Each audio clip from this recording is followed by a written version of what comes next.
Hello, on the screen is a summary of what I will go over in this video. Make sure to watch to the end so you don't miss anything. Step 1. Download the latest version of NBA Live Mobile from your device's App Store, whether that's the Apple App Store or Google Play Store. Make sure your phone meets the minimum requirements and has enough storage space. Once installed, open the app and create your account or sign in with your existing credentials. Step 2. Build your starting roster by completing the tutorial and collecting player cards from the initial pack openings. Focus on getting chemistry between your players and understanding their positions and ratings. This foundation is crucial for competitive play with friends. Step 3. Find your friends within the app by using the friend search feature, entering their usernames, and sending them friend requests.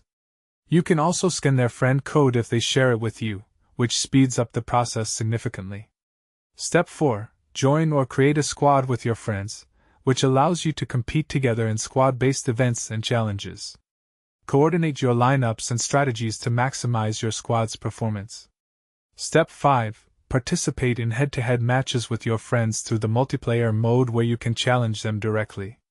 Use your best team, adjust your strategy based on their roster, and communicate about upcoming tournaments to keep playing regularly together.